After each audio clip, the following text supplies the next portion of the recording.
broadcasting from the Unshackled Studios in Melbourne. This is WilmsFront, brought to you by the Unshackled.net. Now here's Tim Wilms. Hello everybody and welcome to this special Happy Australia Day broadcast of WilmsFront Snapshot News Show. The date is, of course, Monday, the 26th of January, 2026. We are live on the WilmsFront YouTube channel. Hello to everyone in the live chat. It is 9 p.m. here in Melbourne, Victoria, where today the Central Business District was reclaimed by patriots celebrating our National Day. The Melbourne March for Australia began, well, the assembly point was the steps of Flinders Street Station, where in Australia Days of past, patriots have been physically removed by police, but those days are now gone. This is the first vlog that I've uploaded to the Unshackled from March for Australia Day in Melbourne. These are the Flinders Street steps where in 2019 Patriot Ricky Turner was almost lynched carrying an Australian flag on Australia Day by the mob of anti-Australia violent thugs, and also in Australia Day 2020 where Neil Erickson was carted away by multiple police officers for carrying an Australian flag on Australia Day. Wow, look at Flinders Street steps now, look at all those Australian flags. Look around here. Look at all these Australian flags. I'm feeling very patriotic. I'm sure you've been around, so how do you feel about the crowd size? It's pretty big. Not as big as August the 31st, but big. I think the most important thing is that the steps of Flinders Street Station have been reclaimed. Yeah, well that's exactly right. I mean, the fact people, like, to me, like, the threat of violence from the left, the media condemning the march repeatedly, and the fact it's a hot public holiday. I mean, the amount of people that have shown up is not at all disappointing, even without all that being considered. Like, I am very thoroughly impressed, and this is happening nationwide as well. We can't forget, you know, in Sydney, in the Gold Coast, across Queensland, Western Australia. Like, this is a movement, and so we'll only be, like, really inspiring millions of Australians today with these scenes. So I'm feeling very patriotic. Are you aware of, like, how far the counter protesters are or anything? They're still, as far as I know, at Parliament. You want to hear some breaking fake news?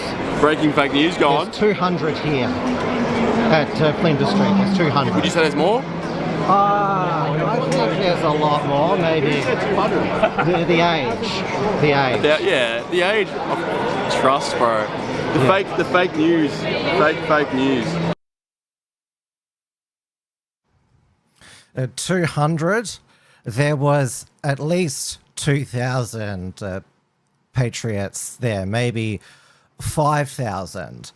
And there were thousands at all the capital cities across Australia. There were even some regional ones on, particularly in Queensland, the Gold Coast and Mackay.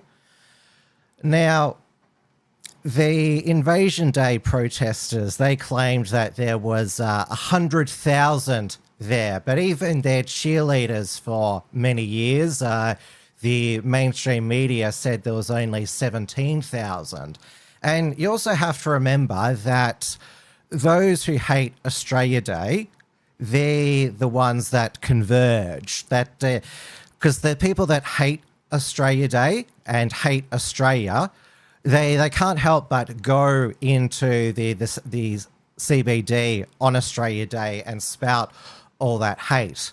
Now, although there might have only been thousands of patriots in the CBD, there was certainly a lot of other, I noticed, families and people in Melbourne to enjoy the various festivities that were on. The Australian Open was still going. There was the A-League Soccer Big Blue at Amy Park this evening. And let's not forget the hundreds of thousands of Australia Day barbecues happening all across. I haven't heard of a hate invasion day, a barbecue event, a special smoking event. And now the mainstream media, they did the report of what they called undercover Nazis at the march. Well, they weren't very undercover if you could easily spot them.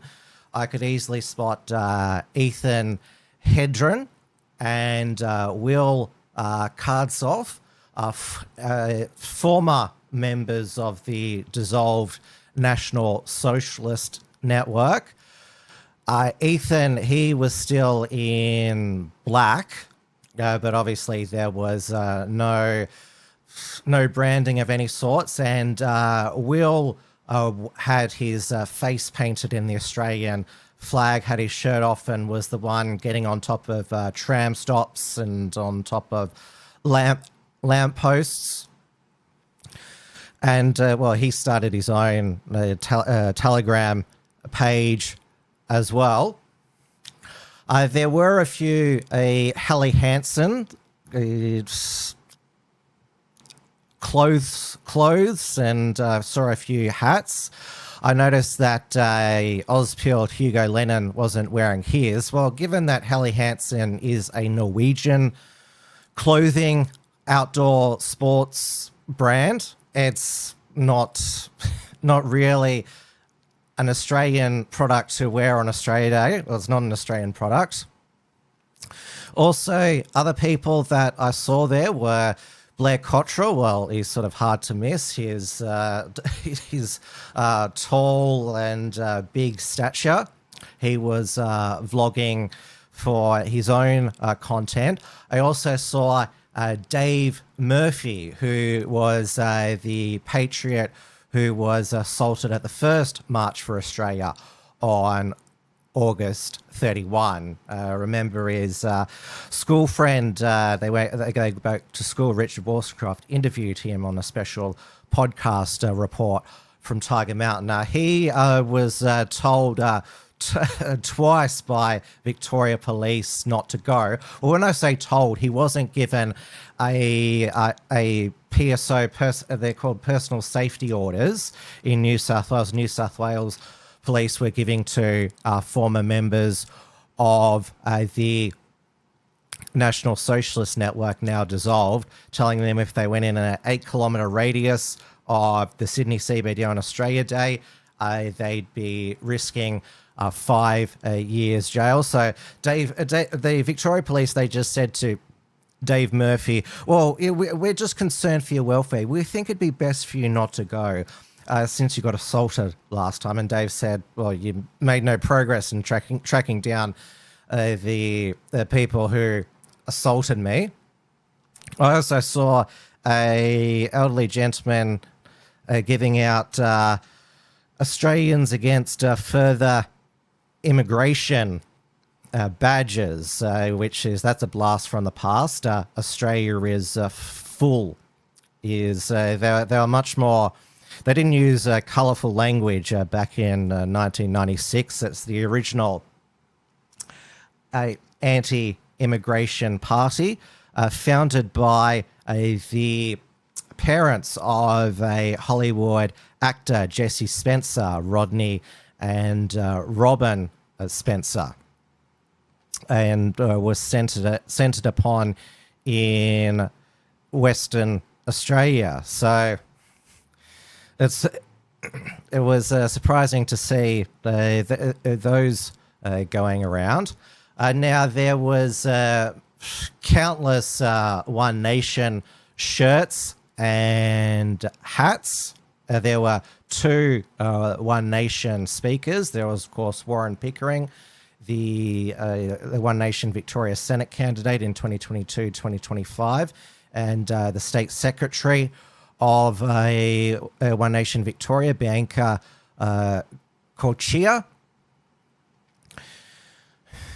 Also, I saw Ralph Schumann, who was the former registered officer for the Australian Liberty Alliance. So when Avi Yemeni ran for them at the 2018 state election, I noticed him in One Nation top. I immediately recognised it was him. So he's jumped on board One Nation.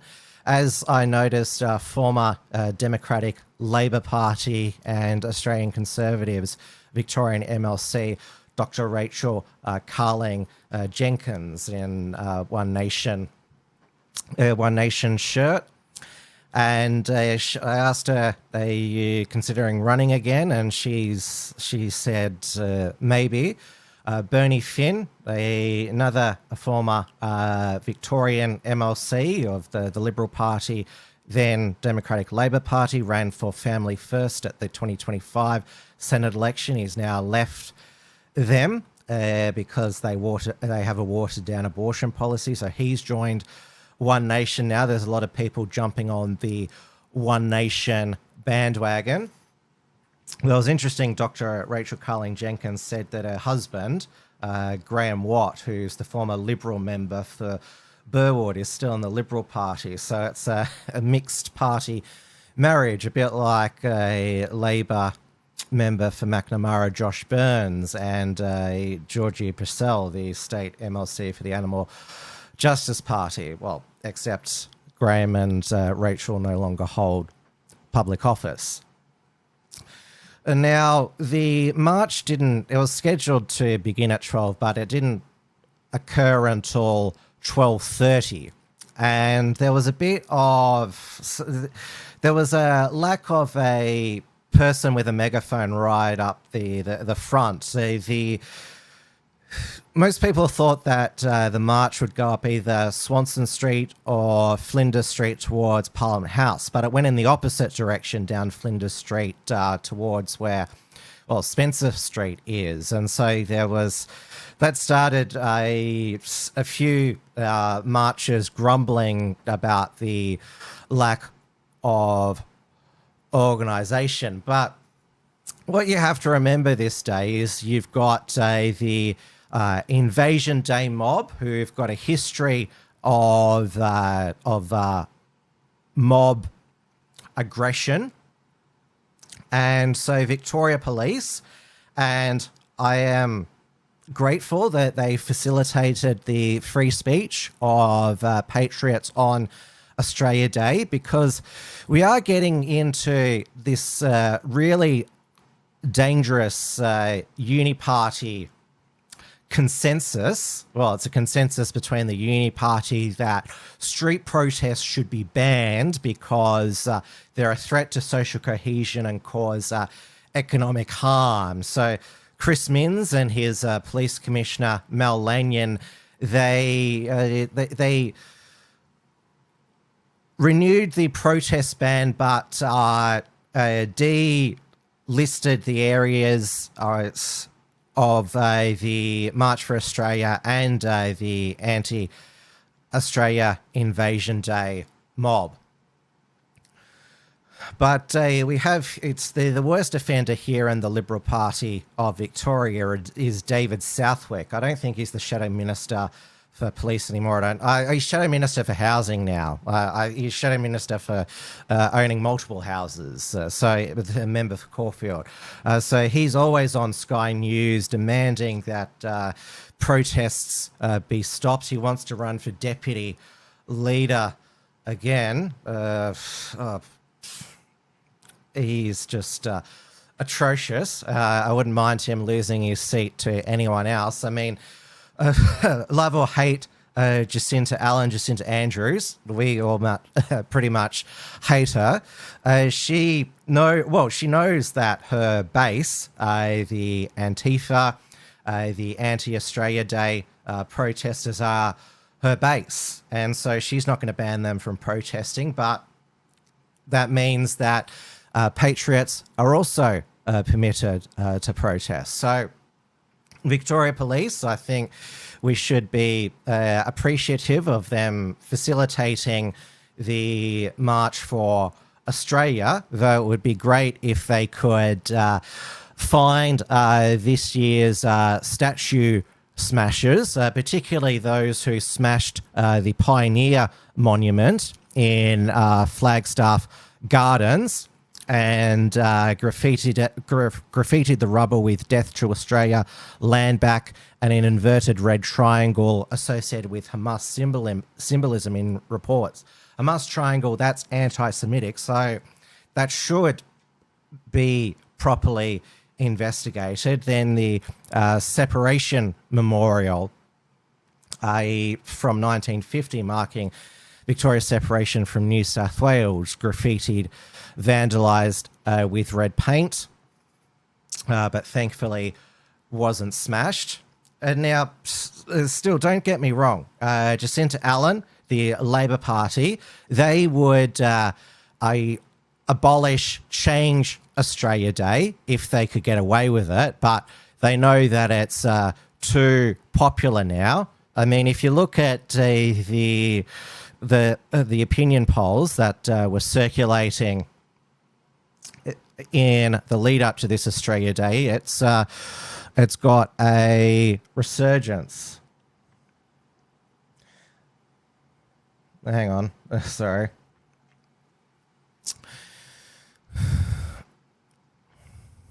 Just bear with me for a moment. So there was a Roy Morgan poll. There was a Resolve poll. There was an IPA poll. And then there was another poll.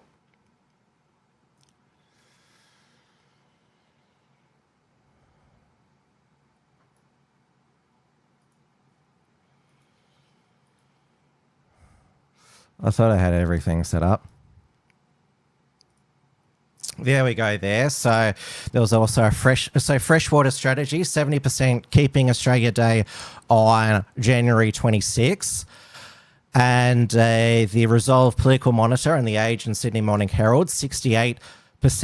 Roy Morgan, 60.5%. And the Institute of Public Affairs poll, 76%. So incredible support there for keeping the day on January 26. And it's because of the Invasion Day mob. They have gone beyond changing the date. They want to abolish the date, though they've got a new position now. Their new position is they want to keep January 26, but they want to keep it as a day of mourning for First Nations people. So basically what they want is they want to keep January 26 as a national day, but a day of shame. And that, remember, their slogan is no pride in genocide. January 26 is nothing to celebrate. So if they got their way, you'd be banned probably from waving Australian flags and from holding any sort of public celebrations. You'd only be allowed to feel sad, shame, and hate. And the reason why Australia Day it's got a resurgence is, I think the defeat of the Voice was a turning point, and the Albanese government and the corporations who supported the Voice to Parliament, they'd already banked that a yes vote was a given, and we're starting to move on to Australia Day. So several corporations had already cancelled Australia Day in 2024, and there was a massive backlash. Now, most of the corporations embrace Australia Day, decorate their stores in Australian flags, sell Australia Day merchandise. I've got Australian flags behind me that they were actually made in Australia. Flag World, Carolyn Richardson, based in Mulgrave in Melbourne's southeast, make quality Australian flags that last years and years. Now, the Invasion Day mob, they are just getting more unhinged and just completely into loopy land.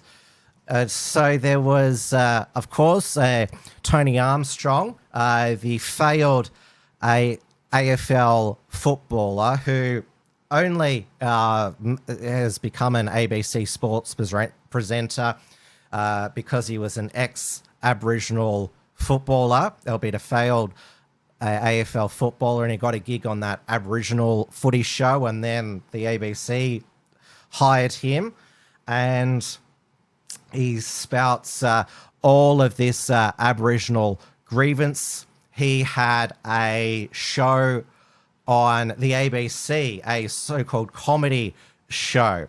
He always was tonight. And then there was also this councillor from Cumberland in inner West Sydney, Ahmed Oof, born in Egypt. I don't know how Steve Christou, who's a patriotic Cumberland City councillor, can bear to be in the same room with him, who called January 26th the start of a genocide. And then I came across this Indian Australian content creator, Jeremy Franco, who's defending the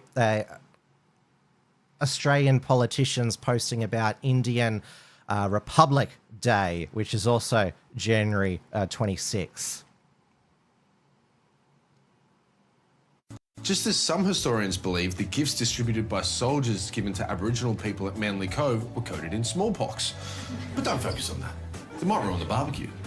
I'm using olive oil, but you can use whatever oil you prefer, as long as the bottle doesn't remind you of the vial of live smallpox variola matter reportedly in the possession of Dr. John White, surgeon with the First Fleet. Because that could ruin the barbecue. Time to whack your steaks onto the hot plate, which you want super hot, feverishly hot. Let's get a couple on now. Ooh, it's hot. Searing the meat helps with the flavour, but it also caramelizes your seasoning as the surface blisters. Speaking of blisters and fevers, don't think about the reports that within a year or so, half of the Aboriginal people in the Sydney area were dead, killed by smallpox. That could ruin the barbecue. After a couple of minutes, it's time to turn your meat. It's really important to keep an eye on the time, so you don't overcook your meat and ruin the barbecue. Time was, of course, something the Aboriginal people didn't have. Within the first couple of years, reports suggest roughly half to 70% of the Indigenous population of the southeast were gone. Imagine if 70% of the guests at your barbecue were gone, forever, within just a few years. Actually, don't think about that. It'll ruin the barbecue. Well, these are looking great. Time to get them off the heat and let them rest for a couple of minutes. By the way, did you know that no member of the First Fleet was recorded as having been infected by smallpox? Makes you wonder, how did the locals get infected by it in the first place? Unless, as some experts have argued, it was deliberately introduced to decimate a population who colonists have described as primitive and barbaric, which would have been a deliberate use of biological warfare, leading to a genocide. But don't let that ruin your barbecue. Bon appetit. The Australian Holocaust began on 26th of January 1788. At that time, Australia was home to around 1 million Aboriginal people. These were stable societies that lived for tens of thousands of years. What followed was catastrophic: massacres, genocide, forced removals, ethnic cleansing, introduced disease, the destruction of land, food systems, families, and culture. By early 1800, the population had already collapsed from 1 million to around 600,000. As colonization expanded throughout the mid-1800s, the numbers fell again. By 1901, only around 90,000 Aboriginal people remained. Less than 10% of the original population, more than 9 out of 10 were wiped out. People who lived here for tens of thousands of years peacefully and in balance with nature. This isn't about asking you to apologize for something you didn't do. It's about telling the truth, because the truth is the foundation of justice. It's important that we do not celebrate the day on which the genocide, the beginning of the killing, the displacement, the rape started. This is just about being a human being who have proper feelings, who wouldn't celebrate while standing on the body of someone else. You wouldn't accept this to happen to you or anyone else. And actually, people who are pushing hard for the 26th to become the day, I have my doubts and I have my concerns about them. Living amongst them is something that doesn't bring any peace or comfort to me, because if you are okay with celebrating the beginning of a genocide, maybe one day when you have the chance, you might start another genocide. I'd be afraid. What irritates me most about the people complaining about the Indian flag being put up on Australia Day is that they're deliberately missing the point. First of all, it's going up on one day in one specific suburb in Australia, which happens to be the suburb that I went to high school in. The council have announced that they're going to be putting up the Indian flag alongside the Australian flag on that day. And people are having the biggest hissy fits. Oh my god, guys, I can't deal with stupid people. You constantly speak more proudly of the country you left than the one you chose to live in. It raises a simple question. Why are you here in the first place? Just so everybody knows why they're doing this, it is because Australia Day falls on the same day as Indian Republic Day, which is a positive day. We like Indian Republic Day, unlike Invasion Day. Just to remind everyone, Australia Day is not a universally celebrated date anymore, because it marks the start of colonization for First Nations people. That's why Gen Z and millennials call it Invasion Day. What frustrates me is seeing radio shows like 2GB spread this misinformation and frame this as a problem, because all it is doing is stirring up racist people to come out of the woodwork and target that hate speech towards Indians. The amount of racial targeting that I have seen towards Indians online because of this, just because they want to acknowledge their culture, is disgusting. Indian Australians are Australians. A flag on one day in one suburb recognizing the Indian community is not an attack on Australians. It's a reflection on who actually lives there. So that Indian influencer, Jeremy Franco is his name. He says it's one flag on one day, yet he's triggered by Australia Day, which we're unified under the Australian flag. So he's trying to have it both ways. But going back to Tony Armstrong, that's quite the crazy conspiracy theory there. I didn't know they had Wuhan-style bio level 4 labs in the 18th century that they could keep and bring aboard the first fleet. Of course, there was lots of British and Europeans who already had immunity to it. It was a new disease to Aboriginal people. And Ahmed Ulf talking about an Australian Holocaust genocide. Well, how come, if it was a Holocaust genocide, how come there's so many Aboriginal Australians still around today? And it's worth pointing out that a lot of the or you could call them, I think you could call them allegations of frontier wars or massacres. A lot of the stories of those have been debunked. So there was the late Keith Windschuttle's The Fabrication of Australian History, which we won't get to see volume 1 and 3, I don't think, since he passed. So it's a lot of, and young people are being taught about this history, about frontier war and massacres that didn't happen. I see that Monica Schmidt, an account representing her, is or claiming to be her, is in the chat.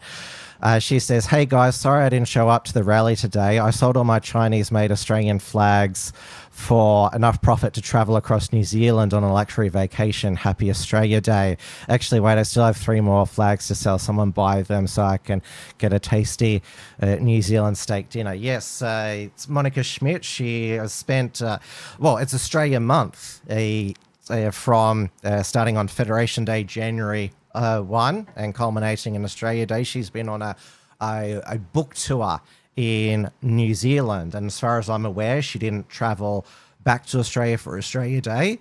And as far as I know, Avi Yemeni is not back in Australia from his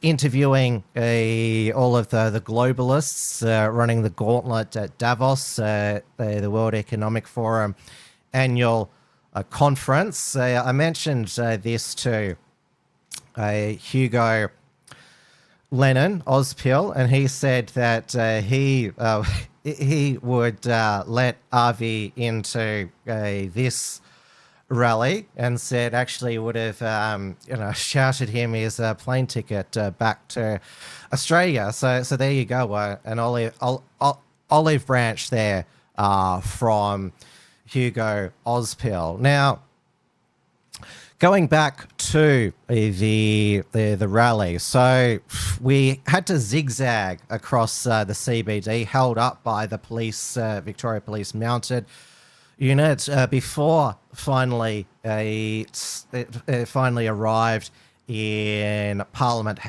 outside on the steps of Parliament House.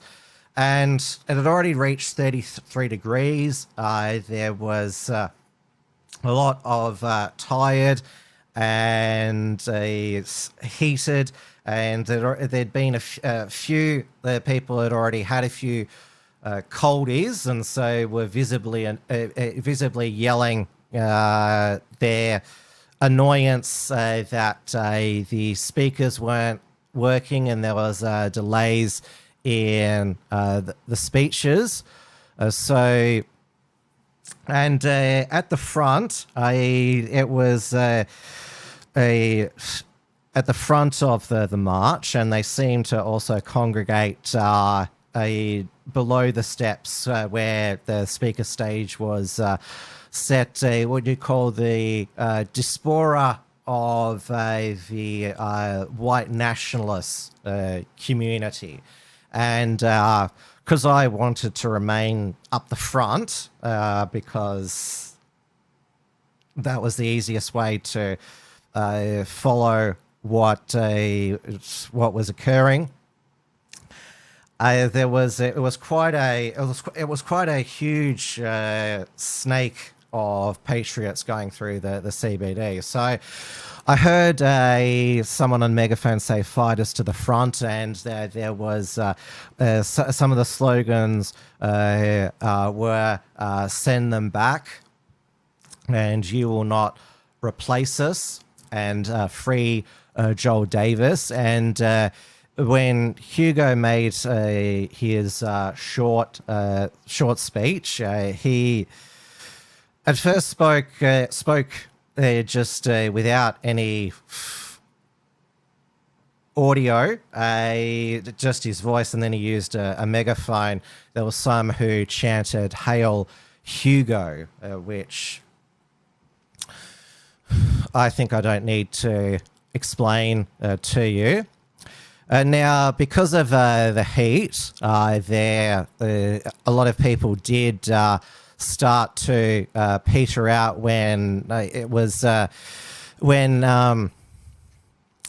Bianca Colchia spoke. I'm not sure it's because some of them didn't want to hear from a Italian migrant who hasn't been an Australian citizen very long. There was quite a few hecklers of Warren Pickering who aren't happy with One Nation's position on Israel and having Indian candidates. there was a couple of other speakers towards the end. There was a rush towards the north end of Parliament when some Invasion Day people decided to come over. It was only about 6 or 7, so Victoria Police quickly threw them back. And then there was this African film crew. I don't know what they were there to document, but there was a lot of the crowd of patriots assumed hostile intentions. I don't know if their content will pop up. I saw them again later after.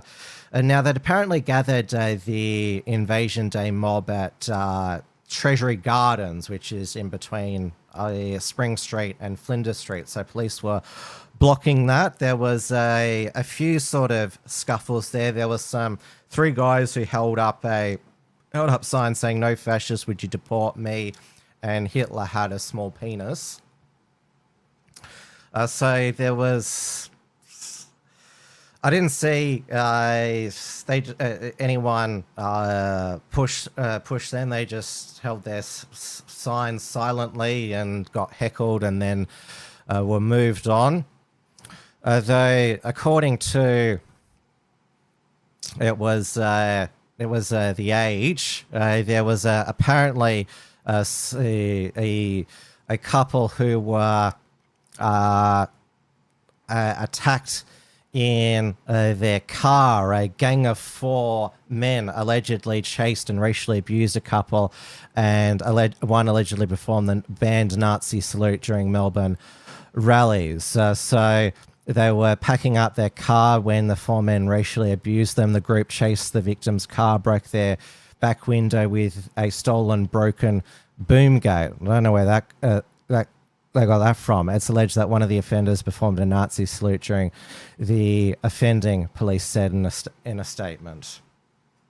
In another instance, a man who wore an Australian flag as a cape sprayed another man in the face with an unknown substance on the corner of Swanson and Burke Street.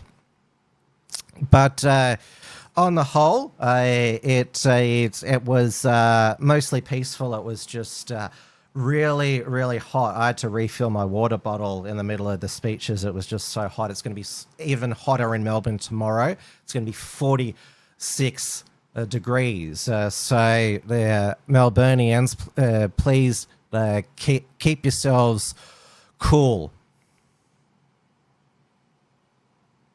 This is WilmsFront, brought to you by the Unshackled.net. Now, because there has been such a resurgence in support and celebration of Australia Day, the mainstream media can no longer claim it's a day that divides the nation. So I noticed that the mainstream media, they decided to minimise their coverage of Invasion Day, Australia Day, and instead talk about the breakup that has dominated the news the past week, and that, of course, is the breakup of the coalition again, the Liberals and the National Party, after three National Party senators who are in the shadow ministry, and Matt Canavan from the Nationals, he's a backbencher, voted against Labor's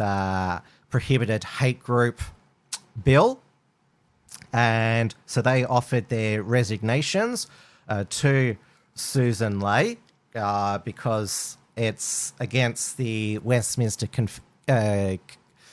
Convention for shadow ministers to vote against the agreed shadow ministry, shadow cabinet, the decision. But David Littleproud, the National Party leader, claimed that there was no shadow cabinet agreement. The National Party position was to vote against, and that's what the National Party members did, though there was one National Party backbencher who voted for the prohibited hate group bill. That was former leader Michael McCormack. Now, in the lower house, the other Nationals abstained, apart from Colin Boyce and Lou O'Brien, both Queensland Nationals, who voted against. There was only a Liberal who voted against. That was Alex Antic in the Senate. Jacinta Price said she would have liked to have voted against the prohibited hate group bill, but she couldn't hear the division bells where she was located in the Senate building, which was sort of a bit like the dog ate my homework. Though I did, the next day I did like that she said it was a mistake to lobby the Prime Minister to bring back Parliament. I think that was an important admission, because remember, Susan Ley, in the aftermath of the Bondi massacre, was demanding that Parliament be recalled to pass emergency legislation. And so Anthony Albanese was like, oh, here's some emergency legislation, the Omnibus Bill. But because Anthony Albanese knew it would look bad if he recalled Parliament, nothing got passed. And also Susan Ley realised that as well, and of course wanted to support the peak Jewish lobby group, the Executive Council of Australian Jewry, who supported the prohibited hate groups legislation. They also supported the racial vilification laws, which were dumped, and that's something that they've long lobbied for, the Executive Council of Australian Jewry. So Susan Ley was like, well, we have to make it look like we're doing something as well. But the National Party, to their credit, stared down this pressure, though were they doing it on principle is because they're scared of One Nation, because they're ahead in the news poll last Sunday evening. And this is the second time that the Nationals have broken the coalition in less than a year, twice under Susan Ley's leadership. And David Littleproud even went far as to say he can't work with Susan Ley, that the coalition might come back together if under another leader, and they will get back together, because the National Party, they know deep down that they're not going to get back on the government benches. They're not going to have their ministries without the Liberal Party. They always talk tough about them retaining all their seats, but they can't make it into government without the Liberal Party. But the thing is, the Liberal Party, they don't really want to have a leadership change at the behest of the National Party. Even some Conservatives who would like to see the back of Susan Ley, who clearly overreached post-Bondi. And so now there is a bit of a dispute about who'd be the preferred conservative Liberal candidate. Would it be Angus Taylor, who couldn't even be bothered to come back from his European vacation to attend the emergency sitting, and for the condolences for the Bondi victims, though he is coming back now since there's a chance that he could get the leadership. And then there's Andrew Hastie, who wasn't interested in it last year, but his wife and young family have given their blessing for him to run for the leadership. He's based in Perth, which is the other side of the country. Though he was the main hope of a lot of Conservatives and Nationalists, but he, after saying that he would be voting no to the Omnibus Bill, the Combating Anti-Semitism, Hate and Extremism, he voted for it. And so this was the week before, when he said he was voting no, and then he explained why he voted yes. G'day, I hope you've had a great summer. I hope you're feeling refreshed because this new year has kicked off very quickly with Prime Minister Anthony Albanese proposing sweeping hate speech laws. Parliament will be recalled to Canberra on Monday to debate a new bill, the Combating Anti-Semitism, Hate and Extremism Bill 2026. It's a big bill, there's a lot in it, as you can see by the printed version of the exposure draft and the explanatory memorandum. There's a lot to consider and very little time in which to do so. From the top, I'll be voting no to this bill. I'll be voting against it for two main reasons. The first is this bill is an attack on our basic democratic freedoms: freedom of conscience, freedom of speech, and freedom of religion. Those three freedoms are fundamental to any democratic society. They're hard won, and they've served Australians well for more than 100 years. This bill will reduce them, and that's why I'm voting no. But secondly, the Prime Minister is showing absolute contempt for normal parliamentary process. For a bill of this size, we would normally take a few months to consider it. It would go into a committee process, and the public would have an opportunity to make submissions. There would be public hearings. MPs and senators would debate it, and they would consider fully the unintended consequences of this bill. Instead, the Prime Minister has reduced that process to a couple of days, and I think that shows the arrogance of this Labor government. Moreover, there is a Royal Commission now which will make a sweeping examination of the December 14 Bondi Beach terror attacks. And wouldn't it be wise if we waited for the Royal Commission to report its findings and then act prudently as a parliament so that we make the best possible changes if they are needed? I've just voted in the House to ban and deport militant Islamists and their supporters like Hizb ut-Tahrir from Australia. I also voted to ban neo-Nazis. As a legislator, I believe in freedom and security, and the challenge is always to balance those things.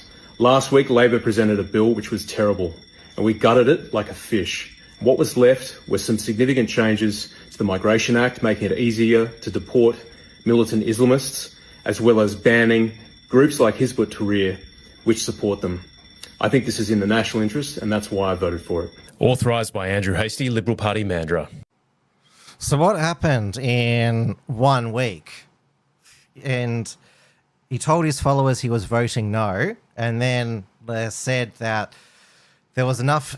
all that was changed was it wasn't gutted like a fish. Remember Susan Ley called it unsalvageable. Well, it was salvageable. All that was removed was, well, that was still appalling, the racial vilification where you could be arrested and charged for saying Australia is the greatest country on earth.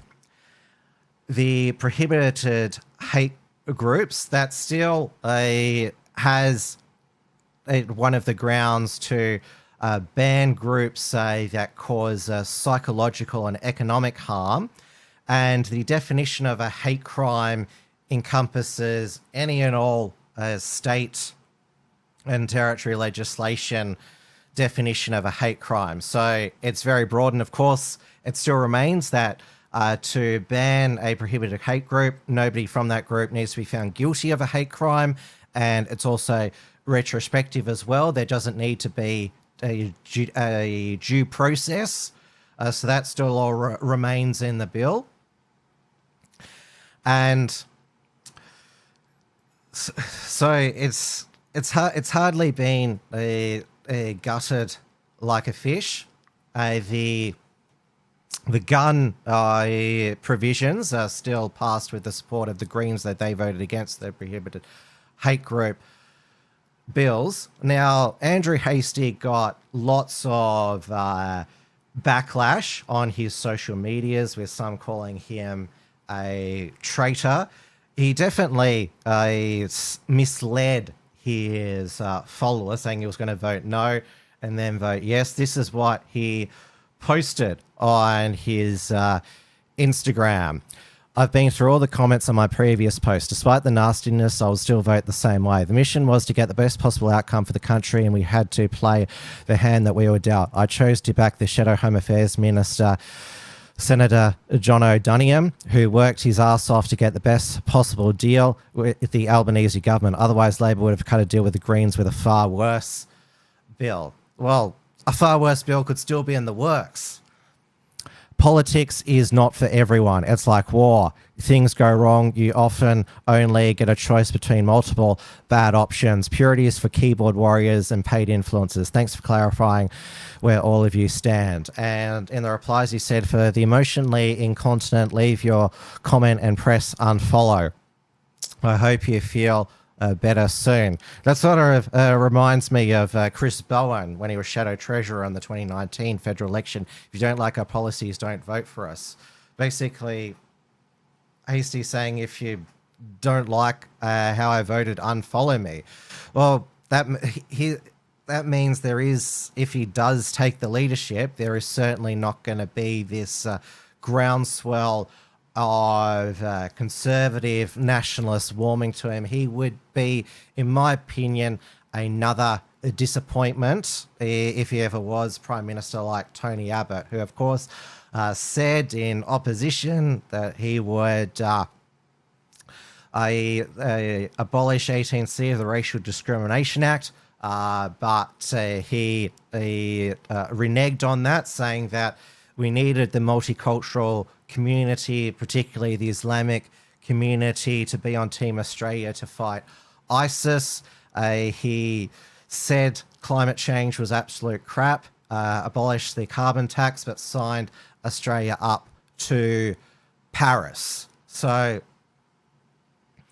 although Hasty has said some base things on his social media in the past since the federal election, saying base things, and talk is cheap, it's actions. And I saw a few posts on social media saying, oh, well, now a lot of Australians know how Ben Roberts-Smith feels about Andrew Hasty, who Andrew Hasty testified against Ben Roberts-Smith at when he launched Ben Roberts-Smith launched unsuccessful defamation action against Channel 9, their 60 Minutes reports by Nick McKenzie and Chris Masters. Now, Anthony Albanese, he is again able to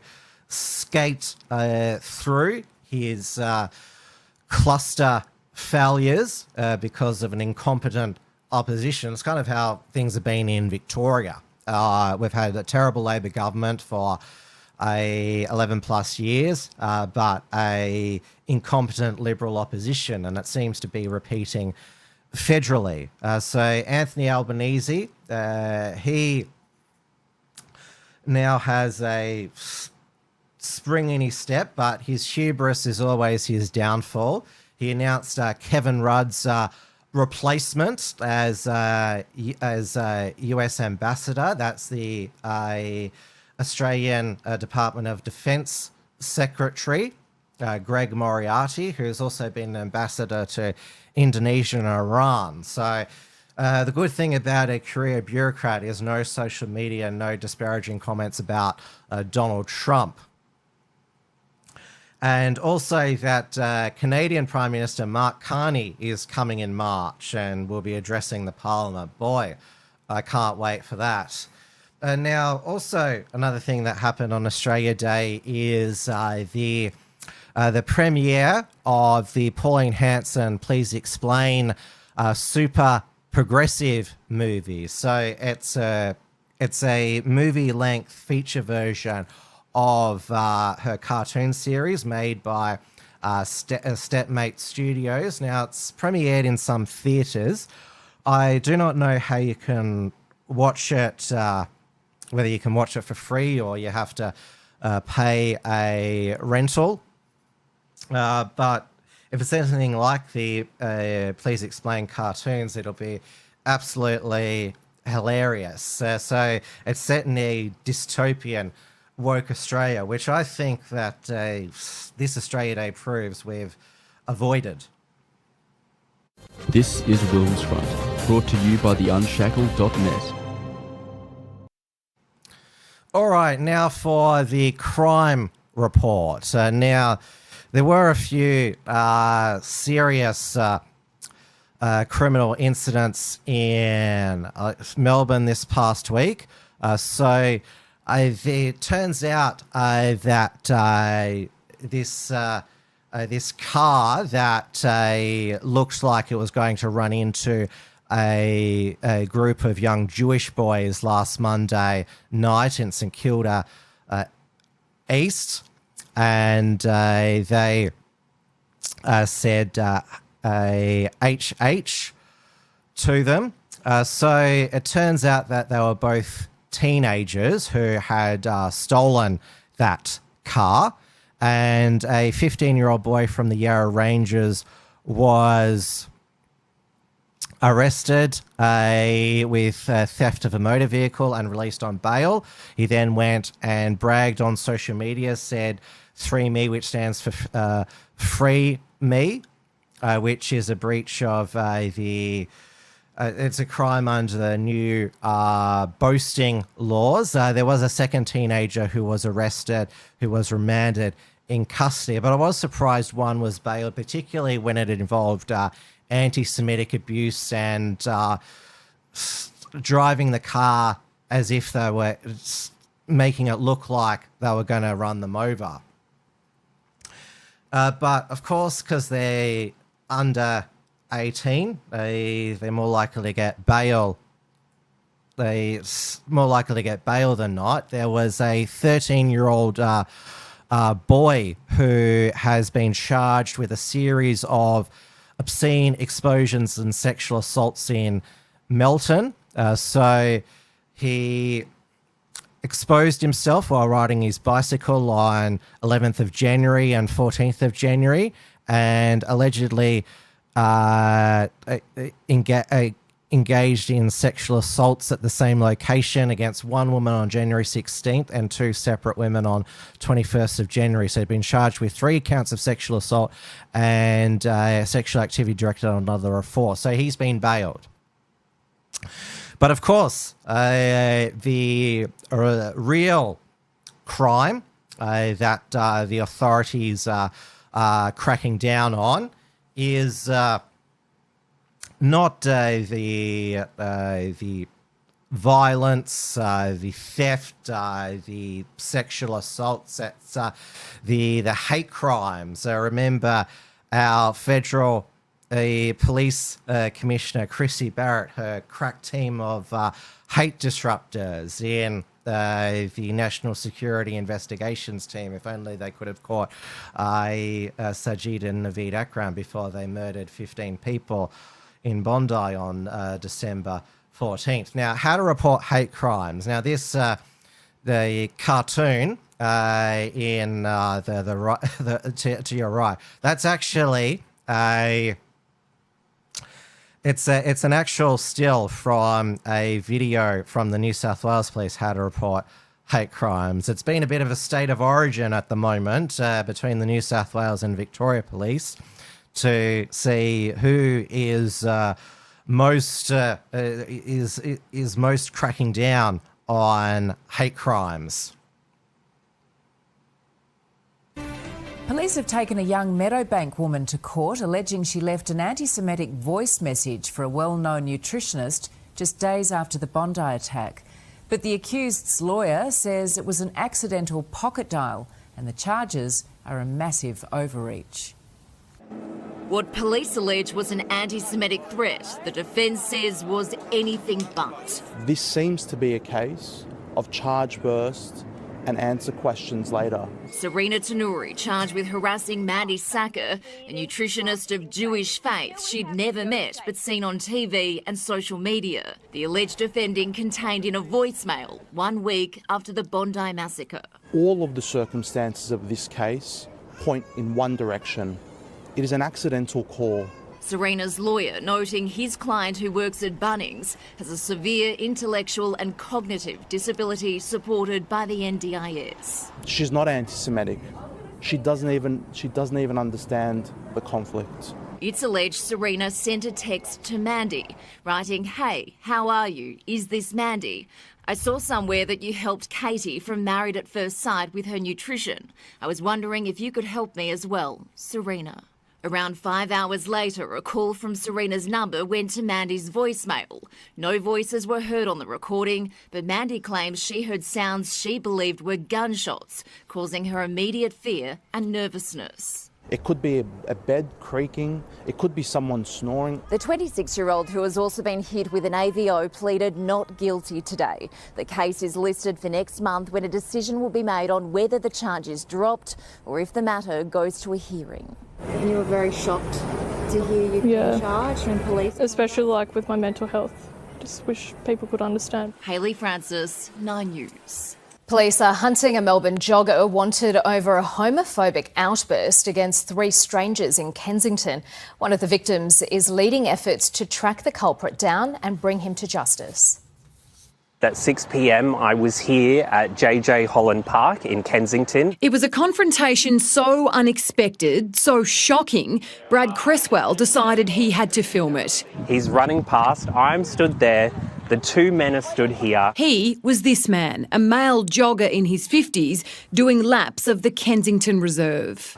And he says, all you poofters need to get the out of Kensington. It's offensive behaviour, that's a summary offence. But the incident didn't end there. The Joy FM newsreader decided to stand up to the man. I'm running this way and I'm like, did you just call those 2 guys poofters? And he said, yes, I did. They're all disgusting, they're all perverts and need to get the out of Kensington. Victoria Police just will not tolerate it. Society will not tolerate it. That's why we're asking the public for their assistance to identify this person. Remarkably, the jogger tried to reframe the incident, painting himself as the victim. And then he decided to go up to a family and say that I was dangerous to the community, to be careful. The suspect is facing a hefty fine if found guilty. Laura Turner, 7 News. Accused of using hate speech aligned with neo-Nazi ideology at a March for Australia protest in the city's inner east. New South Wales police officers say they stopped the 31-year-old after an open microphone speech at the rally. The man remains in custody and is being questioned. We've arrested a 31-year-old male from Peakhurst who engaged in what we will allege is a hate speech during an open mic session at Moore Park. We will allege that the language he used, his presence, was clearly and unequivocally assigned with neo-Nazi ideology, and his presence and language incited response from the crowd, generating hate towards a particular group within our community. Go ahead, mate. I don't need to drag on for a few minutes, I'll say it quickly. The fact is that all these politicians that came up here, spoke about bravery, all that bullshit, because they don't know what it means. They came up here, gave you a bunch of words, but none of them called out the fact that the hate speech laws were pushed by the Australian, the Jewish lobby groups in Australia. They were behind it all. They were behind it all. The Jews are the greatest enemy to this nation. They always have been. They're an enemy to Western civilization, and for thousands of years, Christians and Anglos, the white man has known that the Jew is our greatest enemy. Free Joel Davis, hail White Australia, and hail Thomas Sewell! Police have taken a young Meadowbank woman to court. Now, I don't know that man's name, but he was immediately arrested and handcuffed by New South Wales Police and has been, well, as far as we know, still in custody. Though New South Wales Police, they should also be still hunting down Julian Ingram, also known as Julian Pierpoint, a nickname Hulu, who has been on the run since allegedly shooting dead his heavily pregnant ex, Sophie Isabel Quinn, and a new boyfriend, John Harris, and her aunt, Nerida Quinn, in Lake Cargillo on Thursday afternoon, which is in New South Wales, southwest near Griffith. Now, Julian Ingram, we're told, is an Aboriginal, even though he's very light-skinned. And this brings me to another point about the Invasion Day mob. They say that there's record amount of Aboriginal people in custody. Well, a lot of what happens is that when an accused gets to court, there's a lot of them, they find that they're now Aboriginal, so they're counted to avoid custody. And if they are sentenced to a period in custody, they're counted as an Aboriginal in custody. So that is something to think about as well. Now, the jogger in Kensington and Melbourne who shouted the P word, of course, that's now a criminal offence under Victoria's new vilification laws, where you can go to jail for 5 years. I don't know what will happen to the pocket dialer woman. Hopefully that is dismissed. Like, there was no... She said nothing on the phone. It was a... Has anyone ever been pocket dialed before by somebody? You hear lots of strange things there. So yeah, that is the hate crime report for this week, and I'm sure we will see a lot more. This is WilmsFront, brought to you by the Unshackled.net. All right, it's just concluded the World Economic Forum annual meeting in Davos, Switzerland, and it was the location where Donald Trump and NATO allies announced that a deal had been struck on Greenland, where Trump said he wouldn't need to take it by military force, and the NATO countries, other NATO countries, claimed it as a victory because, well, Donald Trump backed down. Was it an art of a deal, or was it a taco Trump always chickens out? Who knows? But Donald Trump threatening to invade Greenland was really ridiculous, particularly when he can put any military bases that he wants on already. Now, Davos is the World Economic Forum conference location in Switzerland.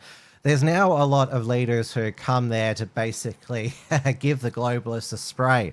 That's why Argentinian President Javier Milei goes back there every year, and that's why Nigel Farage went this year, as did Donald Trump as well. I mean, that's why Donald Trump, we remember when he went to the UN last year in New York and said, your countries are going to hell. But Donald Trump upset NATO allies all over again when he falsely claimed that NATO allied troops in Afghanistan weren't on the front line. They stood back, even though countries like Britain, France suffered heavy casualties. 47 Australians died. Even Andrew Hastie, an Afghan war veteran, had a go at Donald Trump for that. Now, Donald Trump, he said something that was factually incorrect, and, well, which was also offensive to a lot of countries. Now, he normally doesn't apologize or back down, but he did in this instance. So he posted on his Truth Social. I thought that I put the thing here.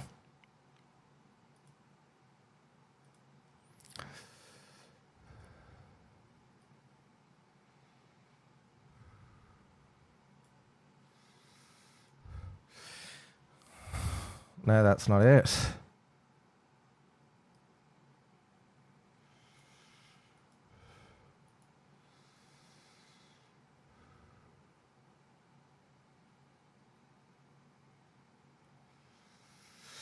We've got so many Donald Trump things here. Here we go. The great and brave soldiers of the United Kingdom will always be in the United States of America. In Afghanistan, 457 died. Many were badly injured, and they were among the greatest of all warriors. It's bond too strong to be ever be broken. The UK military, with tremendous heart and soul, is second to none, except for the USA. We love you all, and always will. President Donald J. Trump.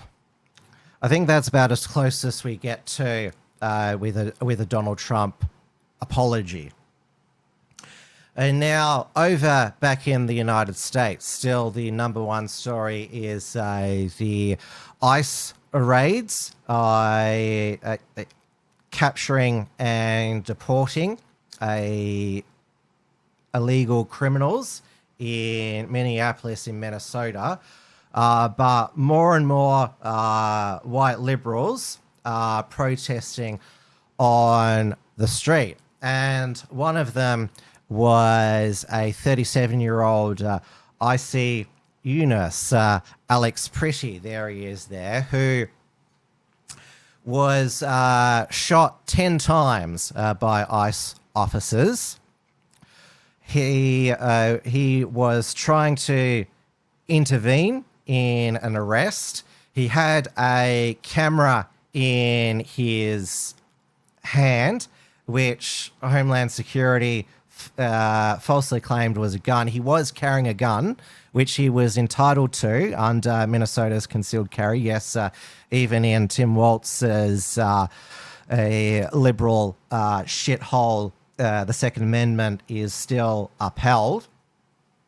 So he was disarmed, and then one of the ICE agents yelled, "He's got a gun." One shot went off. One of the ICE agents actually had his gun out when he was arresting Alex, which you shouldn't do.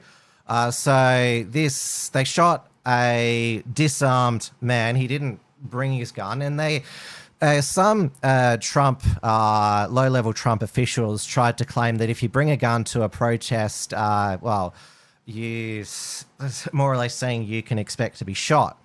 Well, the NRA and the gun owners of America both condemn that, because in most states in America you're allowed to have a concealed carry at protests. So this is nothing like the shooting death of Renee Good. This is, it's the ICE officers made a horrendous error. And yeah, Homeland Security was clearly not factual. They posted a photo of his gun in the car, which doesn't prove anything. And now there was a lot of people speculating about Alex Pretty's ethnicity. Pretty is a Italian name, and Mamma Mia, his parents are grieving. They did tell him not to go to the ICE protests. So his parents said, "We are heartbroken but also very angry. Alex was a kind-hearted soul who cared deeply for his family and friends, and also American veterans who cared for as an ICU nurse at the Minneapolis VA hospital. Alex will want to make a difference in the world. Unfortunately, he will not be with us to see his impact. I do not throw out the term around hero lightly. However, his last thought was to act to protect a woman. This sickening lies told about our son by the administration are reprehensible and disgusting. Alex is clearly not holding a gun when attacked by Trump's murdering and cowardly ICE thugs. He has his phone in his right hand, and empty left hand is raised above his head while trying to protect the woman ICE just put down, all while being pepper sprayed. Please get the truth out about our son. He was a good man. Thank you." Yes, his death is a senseless tragedy, but again, this is another consequence, like the tragic death of Renee Good, of these radical militant leftists and Democrat politicians radicalizing so many suburban whites, thinking that they can cosplay as these vigilante militias on the street. And if you think that ICE agents are fascists who shoot to kill, why would you go up to them?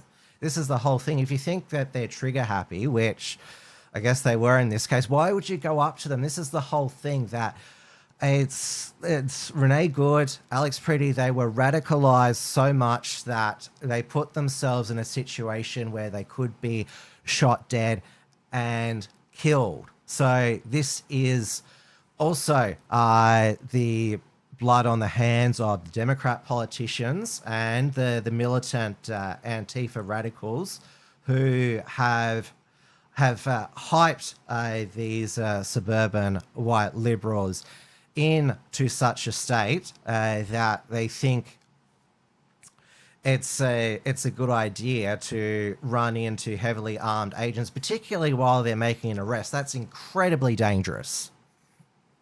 And not even the Antifa far left does it here either. This is WilmsFront, brought to you by the Unshackled.net. Also, we are coming to the end of this special Happy Australia Day edition of WilmsFront Snapshot News program. But before we finish, the winners of the 2025 10th Annual Unshackler Awards have now been announced. Our senior editor, Damien Ferry, has released a video on the Unshackled's YouTube channel, which you can view.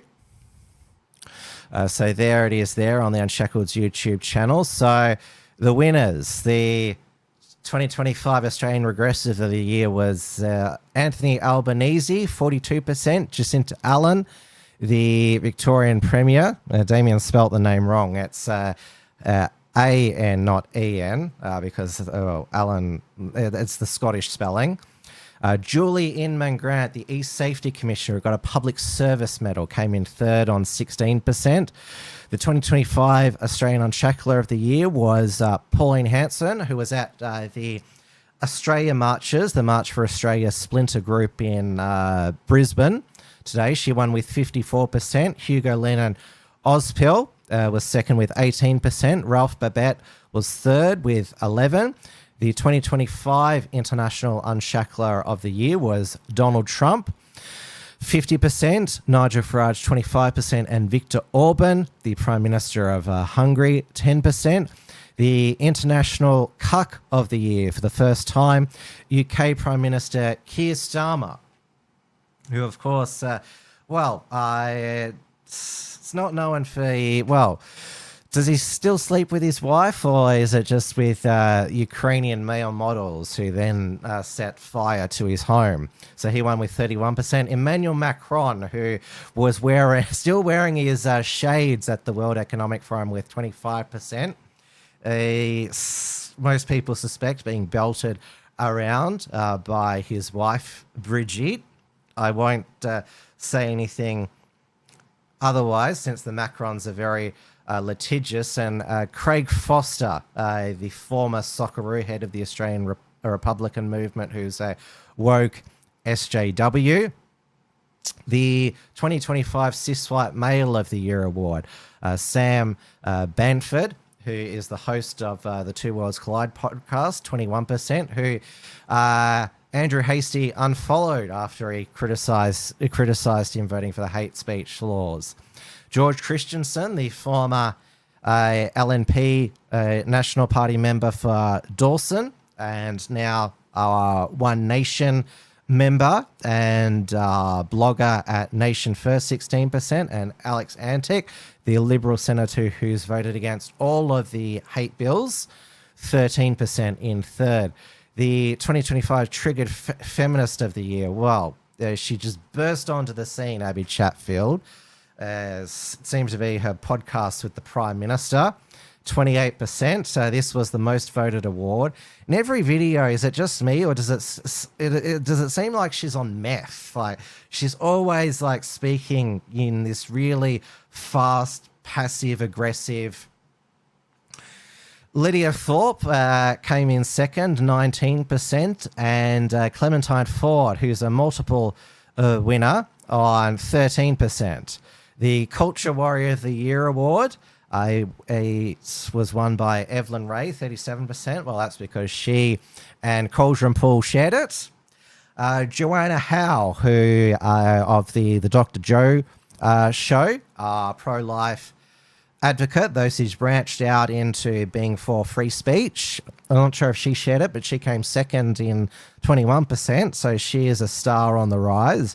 And Jacinta Price, the LNP senator for the Northern Territory, 16%, who of course now sits in the Liberal Party room. The 2025 Degenerate of the Year, Bonnie Blue, 28%, who of course claims she slept with over 1,000 men in 12 hours. Tyler Robinson came in second, 22%. The accused assassin of Charlie Kirk, who had a trans furry fetish. And Lily Phillips, who slept with, how many was it, 100 men in 24 hours, who's competes with Bonnie Blue for these OnlyFans records, came in third at 17%. The International Media Personality of the Year was once again won by Tucker Carlson, 36%. Alex Jones came in second, 21%, and Paul Joseph Watson, 14%. The Fake News of the Year award was won by the ABC again, 57%. News Corp came in second, 21%, because, well, they have been, particularly Sky News, some of the biggest cheerleaders for bans of protests. And at News Corp, Anthony Albanese can always rely on his best friend there, Joe Hildebrand, to write him some good content there. And of course, Joe Hildebrand defends him always on Sky News as well. The Guardian came in third on 14%. So that is the Unshackler Awards for another year. Thank you so much for your company on this Australia Day night. Hopefully I will get some more from March for Australia Melbourne video highlights. It's been quite, like I said, quite the day, and the heat certainly hasn't helped. I came back tasting sunscreen because I didn't want to, being in the hot sun, I didn't want to come to you live tonight with all sunburn all over my face. But yeah, sunscreen, I hate the smell and taste of it.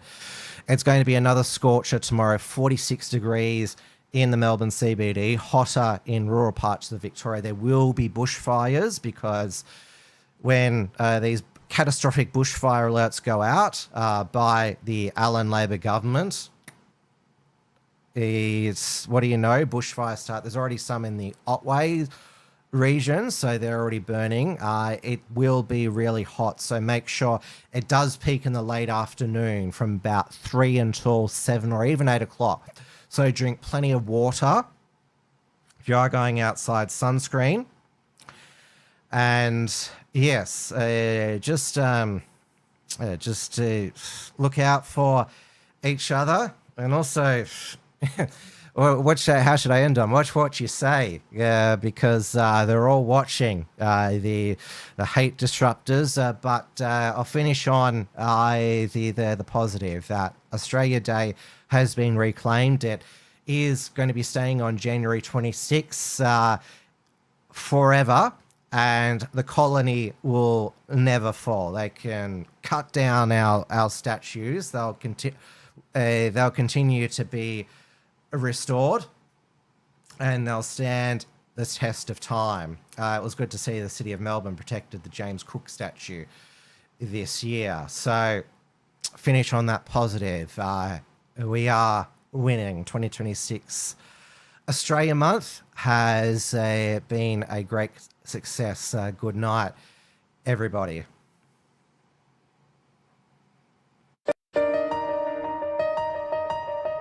Thanks for tuning in to WilmsFront.